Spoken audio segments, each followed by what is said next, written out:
որտեղ, ինչ միջավայրում, ինչպես են ձևավորվում եւ ի հայտ գալիս հեղափոխականները,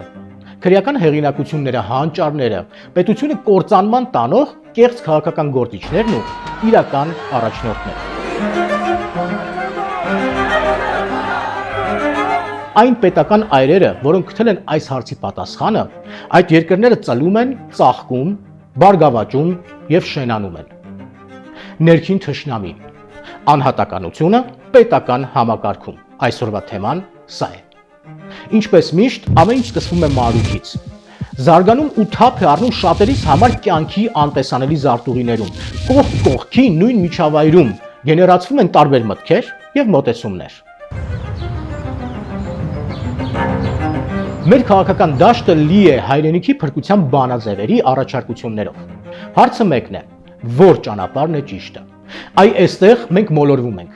Փորձում ենք ճիշտ ընտրություն կատարել, բայց միշտ սխալվում ենք, ինչումն է գաղտնիքը, որտեղ ենք սխալվում։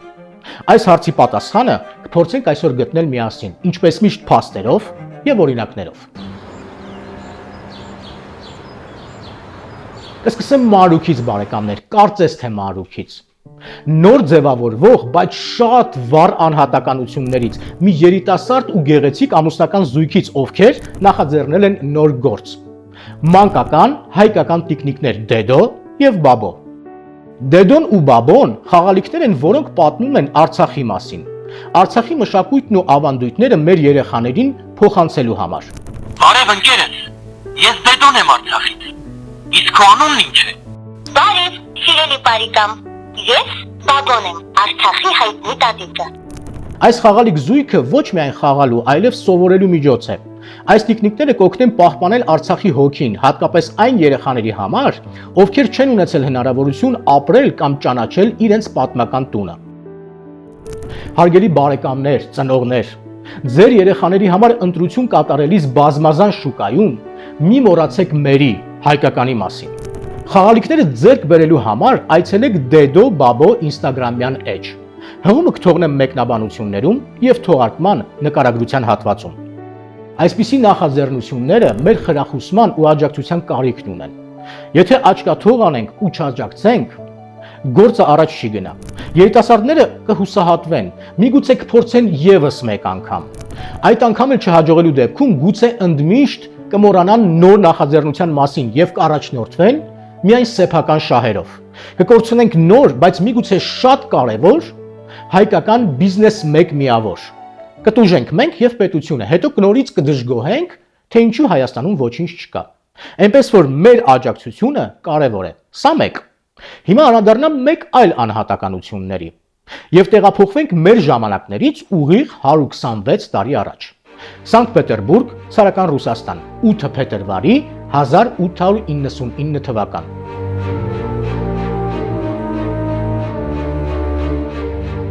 Ընթանում էր ռուսական կայսր Նիկոլայ II-ի ղեկավարման 4-րդ տարին։ Սանկտ Պետերբուրգի կայսրական համալսարանում իրարանցում էր։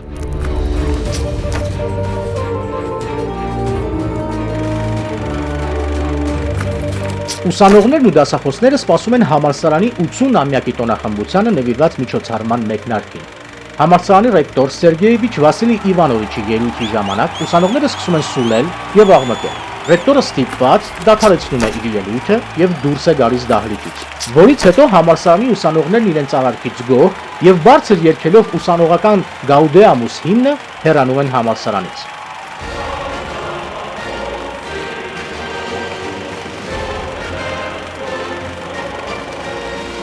Տեղի ունեցածը մեծ աղմուկ է բարձրացնում եւ գործը հասնում է դիվանբաշուն, ռուսական կայսր Նիկոլայ II-ին։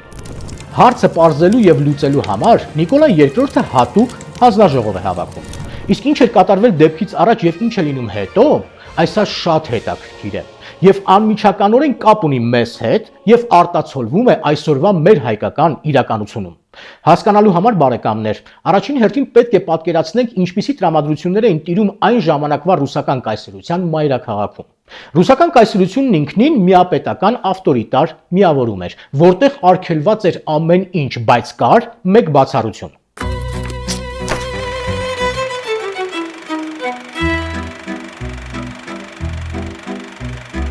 Երկրում գործող համալսարանները օրենքով համարվում էին ազատ խոսքի,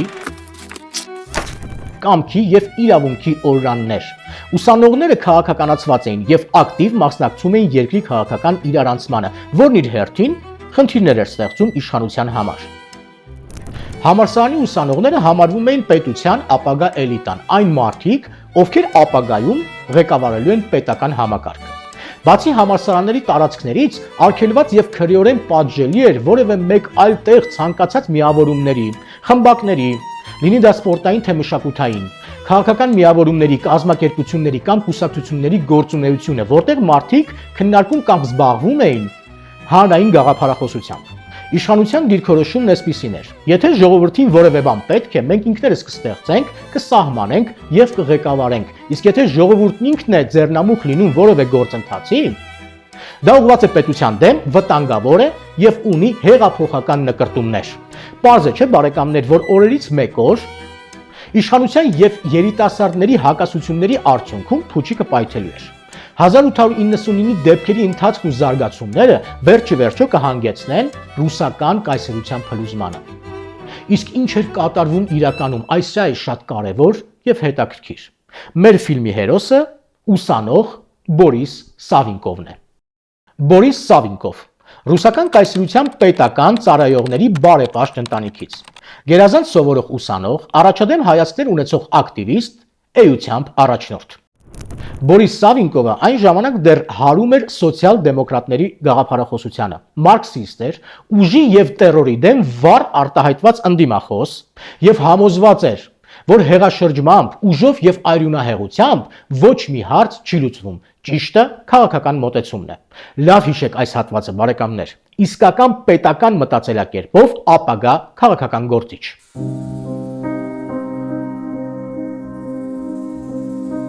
1899 թվականի հունվարի 15-ին մեր պատմության հերոս Բորիս Սավինկովը համալսարանի միջանցքներում հանդիպում է վրդովված ուսանողների, որոնք կարդում եւ դժգոհում էին համալսարանի ռեկտորի հայտարարությունից։ Հայտարարությունում ասվում էր.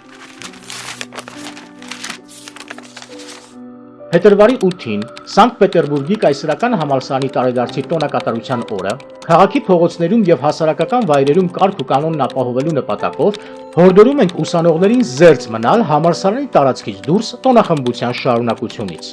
Եթե կարգի խախտում տեղի ունենա, ոստիկանությունը պետք է անհապաղ արձագանքի եւ կանխի այն։ Օրենքը նախատեսում է նաեւ ուժի կիրառում անկարգությունները կարգավորելու համար։ Ոստիկանության հետ նման բախման հետևանքները կարող են շատ տխուր լինել։ Հարկ ենք համարում այս մասին զգուշացնել ձեզ, պարոնայք ուսանողներ։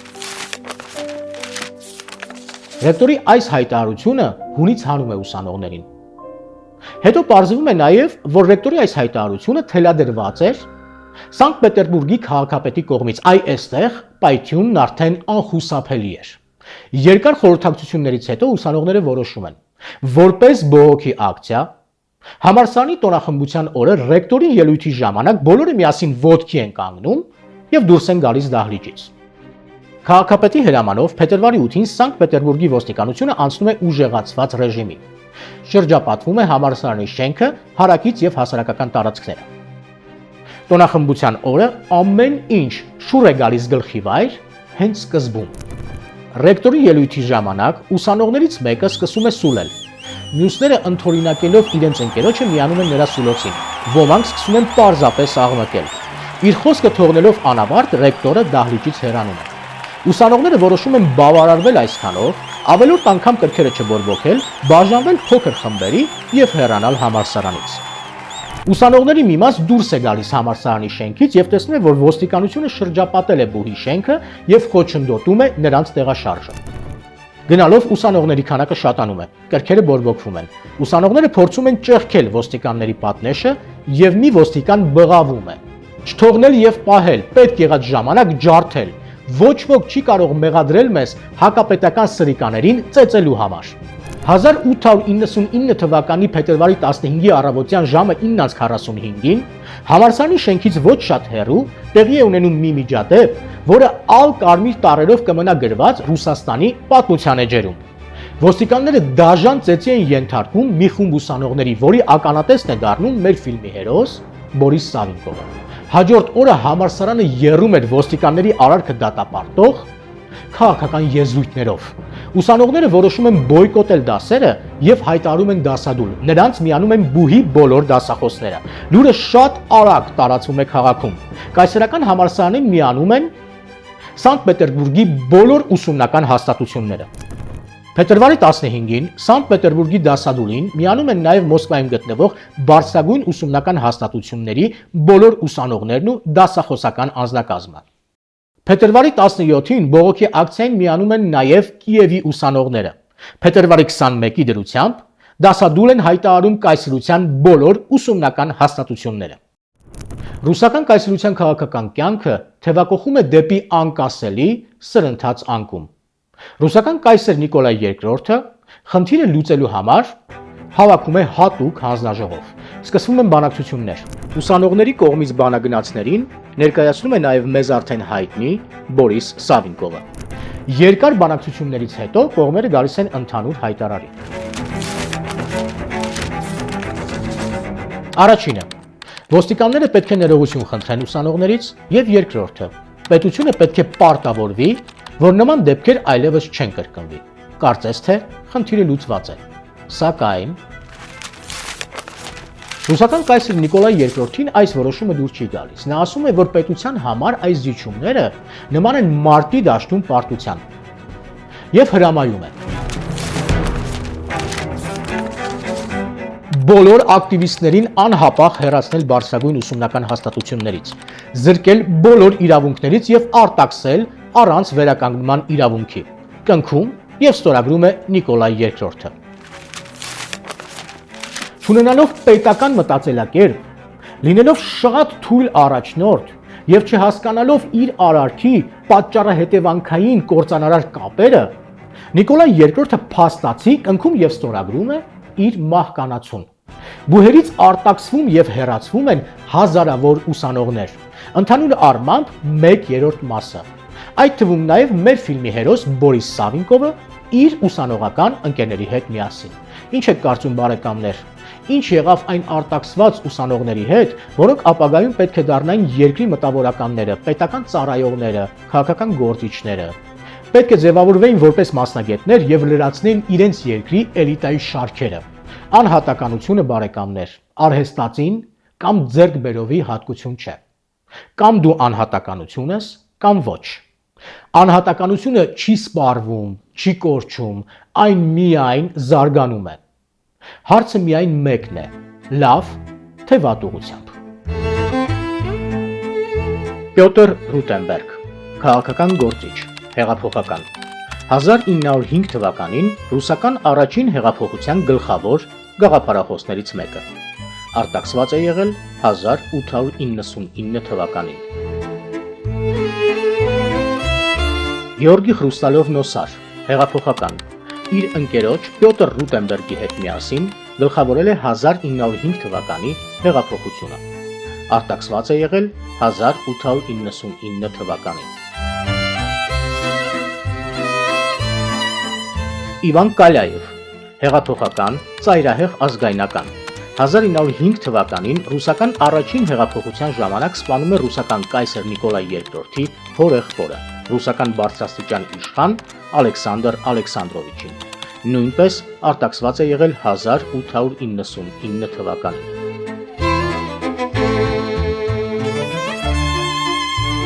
Բորիս Սավինկով, քաղաքական գործիչ, հեղափոխական եւ գրող։ 1905 թվականին ռուսական առաջին հեղափոխության գլխավոր կազմակերպիչներից մեկը։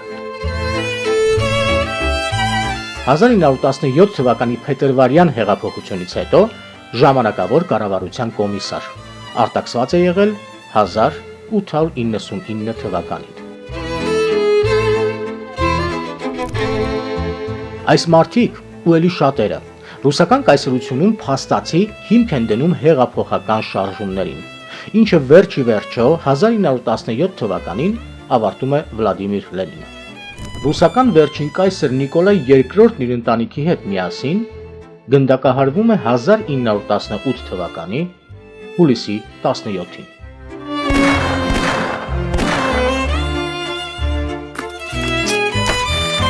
Пока земля остается в частной собственности, государством всегда управляет небольшое меньшинство, взятое на взятых из капиталистов или из богатых. Советская власть есть путь к социализму, найденный массой трудящихся, и потому верный, и потому непобедимый.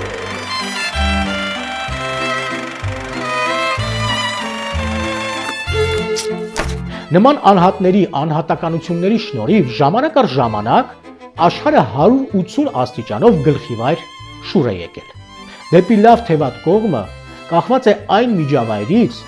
որտեղ նրանք ծնվել, մեծացել, կրթվել եւ ձևավորվել են։ Մոլորակի ցանկացած բնակիչ ծնված պահից օժտված է անքննելի, անօտարելի ու անվիճարկելի մի շարք իրավունքներով։ Եվ ահա դրանցից կարևորագույնները. կյանքի իրավունք, անձնական ազատության ու անվտանգության իրավունք, քանզի յուրաքանչյուր մարդ եզակի է հետևաբար ունի արժանապատիվ վերաբերմունքի իրավունք, խտրականության բացառման իրավունք, որը երաշխավորում է օրենքի առաջ բոլորիս հավասարությունը, մտքի, խղճի արտահայտվելու ազատություն, կրթության, աշխատանքի ընտրության, հանգստի, արժանապատիվ ու բարենպաստ կենցաղավարության եւ իհարկե սեփականության պաշտպանության իրավունք։ 1948 թվականին ընդունված Մարդու իրավունքների համընդհանուր հռչակագիրը, որը սահմանում է այս եւ մի շարք այլ իրավունքներ, թեև իրավաբանական ուժ չունի, բայց ունի ուղերձ, որ դրանք անօտարելի են ապրիորի,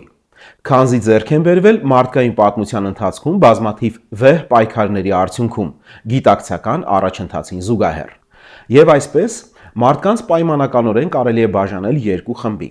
Նրանք, ովքեր գիտակցում են իրենց այս իրավունքները, ճանաչում են, որ իրենց ապու պապերը կրել են այդ պայքարը հանուն իրենց ժառանգների եւ իրենք էլ իրենց հերթին հանձնառու են անհրաժեշտության դեպքում շարունակել այդ պայքարը։ Իսկ երկրորդ խումբը առավել իներտ է, լճացած, կառավարելի, հանձնված հարահոսին։ Եվ ի տարբերություն այս երկրորդ պայմանական խմբի, առաջին խմբում գտնվող մարդկային տեսակը ոչ թե գոյատևում է, պարզապես գոյություն ունի, այլ ապրում է, ստեղծագործում, արարում։ Ու թեև դա հասարակության առավել փոքր հատվածն է, այնուամենայնիվ այսօր հենց իրենց անդրադառնանք, քանզի նրանք մեր գեղեցիկ մասն են, գունեղ, լուսավոր, ու դա է պատճառը, որ ընդունված է բնորոշել որպես անհատականություններ, իսկ ավելի հաճախ վառ անհատականություններ։ Վառ անհատականությանը զարդարող թերևս առաջնային որակն է արթուն, բանական, քննադատական մտածողությունը, խարսխված ինքնաքննության ու ներհայեցողության վրա։ Նրան երբեք չես տեսնի պայքարելիս բացառապես իր իրավունքների համար, քանզի նա ճանաչում է, որ արդեն թվարկածս ամենաառաջին արժանապատիվ կյանքի իրավունքը անօտարելի է ոչ միայն իր, այլև արևի տակ ապրող յուրաքանչյուրի համար։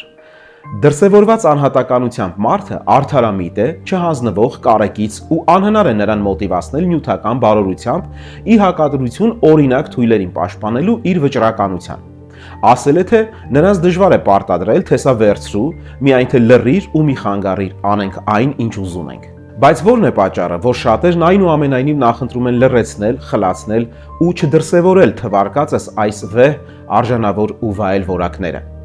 Բանն այն է, որ ամենագլխավոր, միևնույն ժամանակ ամենադժվար տրվող գիտակցումը, որ մշտապես ուղեկցում է անհատականություններին, դա սեփական մտքի, խոսքի ու գործի նկատմամբ պատասխանատվությունն է, որը ցավոք օր-օրի վերածվում է կարմիր գրքում տեղ գտնող մի երևույթի։ Բայց միևնույն է, ուզում ենք հուսալ եւ հավատալ, որ մեզ հաջողվելու է պահպանել առաջնային դիրքեր յուրաքանչյուր 1000 հոգու կտրվածքով ամենաշատ անհատականություններ ունեցող ազգությունների թվում։ Ու հաջողություն մաղթենք հատկապես մարդկային այդ որակին մեր երկրի ապագան կերտելու բարձր պատասխանատվության հարցում։ Հիմա մենք ապրում ենք բարեկամներ մի հասարակարգում, որտեղ այլակարծությունը, անհատականությունը շատ վաղուց ճնշված եւ անտեսված է պետական մակարդակով։ Գաղափարախոս է համարվում միայն ինքը, նորին գերազանցություն, իշխանության գլուխը։ Մեկ այլ ոք իրավունք չունի որևէ քաղաքական միտք արտահայտել։ Ծայրահեղ ազգայնական միտք, խնդրեմ։ Ոչ կառուցողական, խնդրեմ։ Ինչ որ չափով մշակութային, բայց ոչ պետականաշինական, խնդրեմ։ Սակայն հենց գլուխ է բարձրացնում իրական պետական շինարարը, անմիջապես հեղինակազրկվում է, գործող պետական ապարատի կողմից շատ պրիմիտիվ մեթոդների շնորհիվ ներկայացվում է որպես խեղկատակ։ Ու մենք դա չենք հասկանում։ Կան պետություններ, բարեկամներ, որոնք մշակութային են, այդ թվում նաև մենք ենք։ Կան պետություններ, որոնք չունեն մշակույթ, սակայն ունեն սուր ընդգծված քաղաքականություն եւ նկրտումներ, օրինակ Թուրքիան եւ Ադրբեջանը։ Եվ կան պետություններ, որոնք համ մշակութային են, համ քաղաքական։ Դրանց շարքերում են Չինաստանը, Հարավային Կորեան, Ճապոնիան, Ֆրանսիան, Գերմանիան, Իտալիան, մեր հարևան Իրանը, Ամերիկայի Միացյալ Նահանգները որոշ վերապահումներով։ ԱՄՆ-ն մշակույթ չի ունեցել, սակայն կարողացել է ստեղծել իրենը։ Ի տարբերություն Թուրքիայի, Մեծ Բրիտանիայի, Ադրբեջանի չի գողացել, չի հավաքել ուրիշներինը եւ ներկայացրել իբրև իրենը։ Ասածս ինչ է բարեկամներ, այսօր աշխարհում հաղթում են այն երկրները, այն պետությունները, որոնք կրում են մշակութաքաղաքական գաղափարախոսություն։ Իսկ ովքեր են այդ գաղափարախոսության հեղինակները։ Այո, ճիշտ եք բարեկամներ, անհատականությունները, նրանք ովքեր մտածելու եւ իրանց մտածածը կյանքի կոչելու ունակություններ ունեն։ Երբ այդ անհատականությունները ճնշվում են, անտեսվում ու երբեմն պատժվում, նրանք ակամա դառնում են հակապետական գաղափարախոսության կրողներ։ Եվ ուշ թե շուտ գալիս է մի պահ, երբ այդ հավաքված եւ տարիներով գեներացված պոտենցիալը ժայթքում է իր ճանապարհին վառելով եւ ոչնչացնելով ամեն ինչ։ Հայաստանը, բարեկամներ, մեր հայրենիքը, մեր պետությունը, հարուստ ու վառ մշակույթի եւ անհատականությունների միջավայր է, որի պետականությունը դեռ պետք է կերտվի։ Երբ պետության կողմից անտեսվում ենք եւ երբեմն ակամա արտաքսվում բարեկամներ, օրինակ ինչպես 90-ականների սկզբին ու մինչ օրս, մեզ համար այլ ճանապարհ չի մնում, քան դառնալ օրինակ քրեական հեղինակություններ։ Բիզնեսմեն, ով չի հարգում եւ չի վստահում իր պետությանը։ Քաղաքական, գիտական, մշակութային գործիչներ, որոնք որպես բարձրագույն արժեք երկրի ճշմարիտ զարգացման ուղին տեսնում են իրենց երկրից դուրս, օրինակ Արևմուտքում կամ Ռուսաստանում։ Պետության զարգացման միակ ճանապարհը թաքնված է պետության կարծես թե ամենափոքր, ամենաանպաշտպան, ամենախոցելի բանի մեջ՝ մարդու ազատության եւ ազատակամության մեջ։ Հրեշի մահը բարեկամներ թաքնված է փխրուն ձվի մեջ ասեղի տեսքով։ Այն երկրների պետական այրերը, ովքեր գիտակցել են հարցի լրջությունը, գտել են խնդրի լուծման ճանապարհները, այդ երկրները, պետությունները բարգավաճում են։ Իսկ այնտեղ, որտեղ տիրում է միապետությունը, այդ երկիրը դատապարտված է բարեկամներ։ Ամեն ինչ սկսվում է մանրուքից, կարծես թե մանրուքից։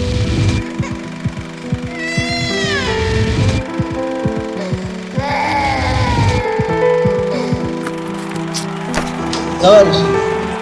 Eine Arbeit für Richtiges.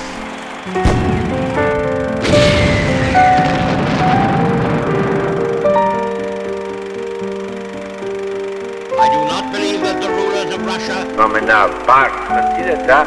բարեկիրթ երեխա դաստիարակելը։ Հայաստանի самый большой националист в России это я. Оно самый большой, самый правильный национализм – это выстраивание действий и политики таким образом, чтобы это пошло на благо народа. Հուսով եմ բարեկամներ ինչ որ չափով կարողացան ներկայացնել եւ բացատրել մեր խնդիրներից մեկի, իմ կարծիքով ամենակարևորի սկզբնաղբյուրը։ Այն մարդիկ, ովքեր կցանկանան ֆինանսապես աջակցել մեր նախագծերին, իրենց համար տեղեկությունները կթողնեն մեկնաբանություններում եւ թողարկման նկարագրության հատվածում։ Բաժանորդագրվեք մեր AMCN հայկական հաղորդակցման ցանց YouTube-յան ալիքին։ Մեկնաբանեք, գրեք ձեր դիտարկումները, տարածեք, կիսվեք մեր տեսանյութերով։ Սա է ձեր ամենամեծ ներդրումը մեր գործում։ Մինչ հաջորդ երեքշաբթի։